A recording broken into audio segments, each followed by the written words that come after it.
The Al Rocker Show. The Al Rocker Show. Thank you for tuning back in to the Al Rocker Show. We got a special guest on the line. Michael, how you doing? I'm good, sir. How are you doing? Man, I'm truly blessed, and I'm corona-free, I can say that. Hey, that's a good thing. That's a good thing. That's where we all want to be, right? Exactly.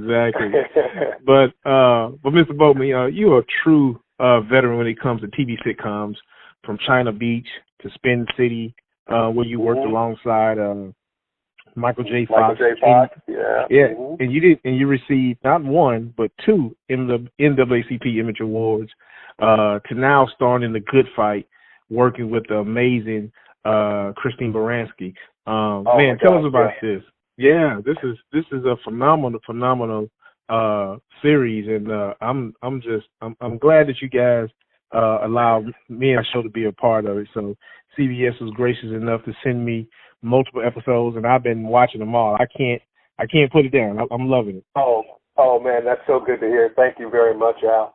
Well, yeah, we this show now we're going into our fourth season, and it's created by Robert and Michelle King, who were, of course, the creators of The Good Wife, and this show is The Good Fight, which is a spin-off of The Good Wife, and we follow Diane Lockhart, who is the great Christine Baranski's character, who everybody who watched The Good Wife knows from that show, as she has landed in a historically black law firm in Chicago, and sort of has to deal with, in the Trump era, of course, and has to deal with everything that entails in terms of issues of race, issues certainly of politics.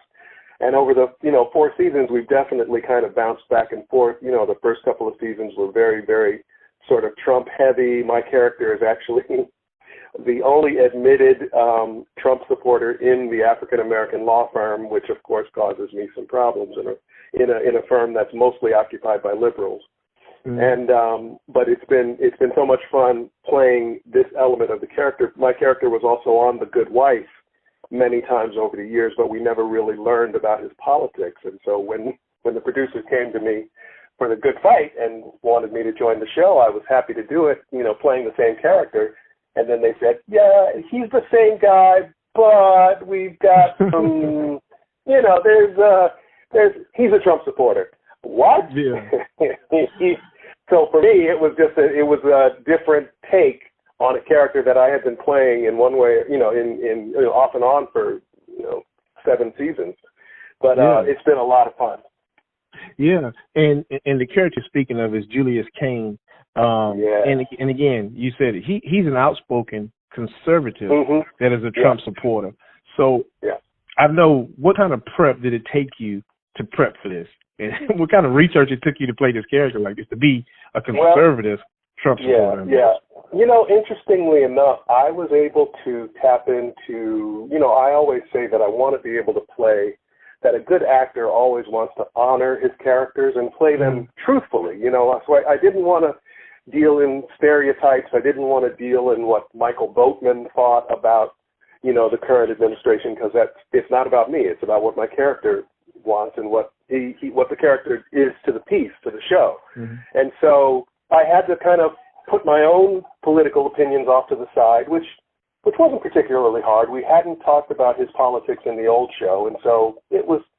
But what I needed to do was be able to get a way to understand someone whose politics were so different from mine, and I was able to kind of relate to him by thinking of some of my.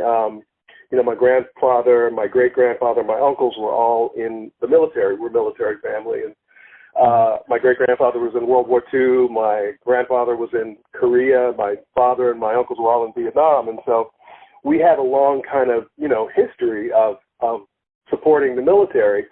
And I kind of chose to go in through that because we certainly, and as your listeners know, the African-American community is very broad and vast in its political leanings. Although we may numerically vote Democrat, there are very conservative leaning areas even within those areas. And so my family were certainly politically left in terms of how they voted, but they were very conservative folks from the South, from military and religious people. And so I was able to kind of go through that filter and make it a real sort of, less about Trump, more about, he's pro-life because he's Catholic. I'm talking about my character now. Mm-hmm.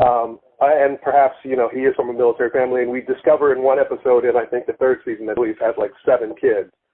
And I have 4 kids in real life, and so that was easy for me to get to. So what he kind of ended up resembling to me, I wanted to kind of model him after conservatives that I think all folks, regardless of your what side of the aisle you belong to, could relate to. So I thought of people like Colin Powell. I thought of people like Michael Steele, the former president of the Republican Party. And people who, you may consider moderate, you may consider conservative, but who certainly voted Republican. And so it was easier for me to kind of access it that way than through sort of the idea of being a quote-unquote crazy Trump supporter, because that shuts down the creativity when you start putting adjectives like crazy or insane or, just because we disagree. And the interesting thing about it is it's definitely it's really helped me to learn to listen to other people whose views I may not share, which I don't think is in heavy supply right now, unfortunately. Yeah. In the real world. Yeah, the writing of the show is phenomenal. I'm loving it. And it is great throughout. Also I read that there are several women and writers of color on the show. How important is that to you? It's really important, and I have to say, Al, that it's also very different from my experience from other shows. I've been very fortunate in that I've gotten to work with great writers, all the way back from my China Beach days and Spin City and Arliss, another show that I was on. But this is the first show the first drama that I've worked on where I could say, that the writer's room looked like America. Really looked like America, that it wasn't pretty much dominated by either a single white male or a room full of white males. And while they are certainly represented, they are not the majority. It's the first show. I always tell people jokingly, like, we're on the best black show on TV, and we didn't even realize. I don't think the creators intended to create, quote unquote, a black show. But there have been scenes and moments where we have all, Delroy Lindo and Audra McDonald and, some of the other actors of color on the show have looked up at some crucial point in a scene and thought, oh, wow, there's only black people in this scene. You know what I mean?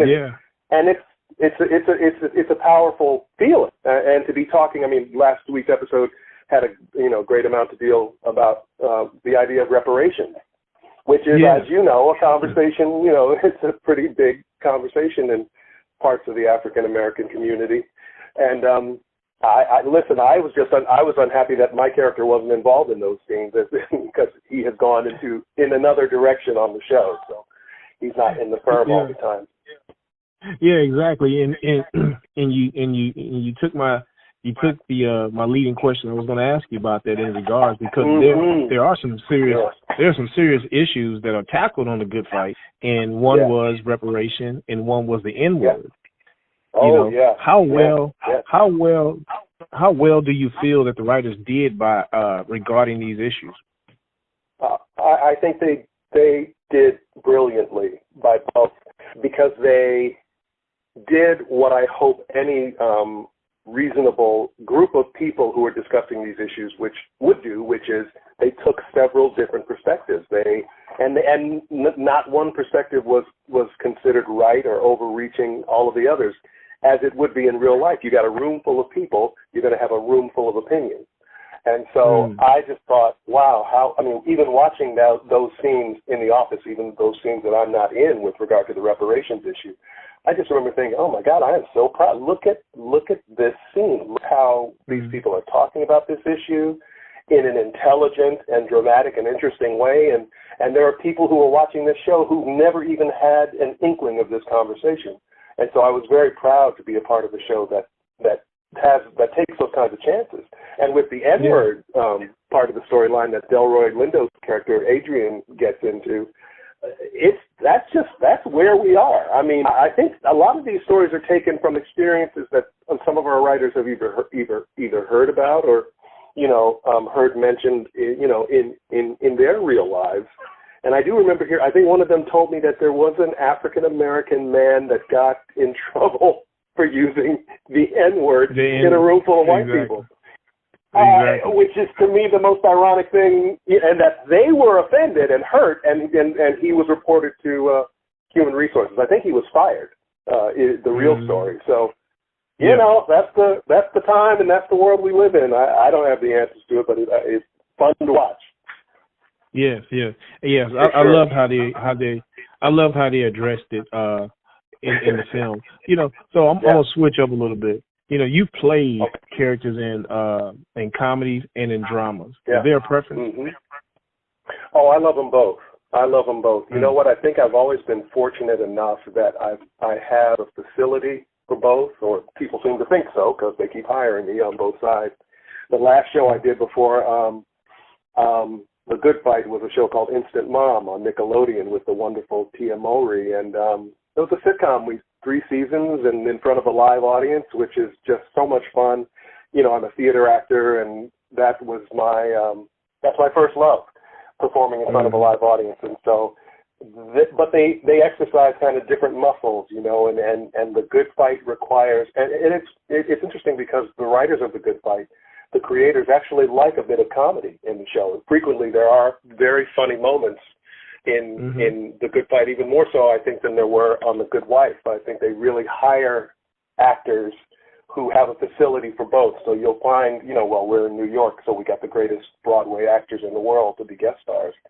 So you'll find that they love hiring, guys who can sort of walk on both sides of that line. And every one of our cast members, and this last episode that I was watching recently, Audra McDonald was so funny, and she, we think of her as the great Broadway diva.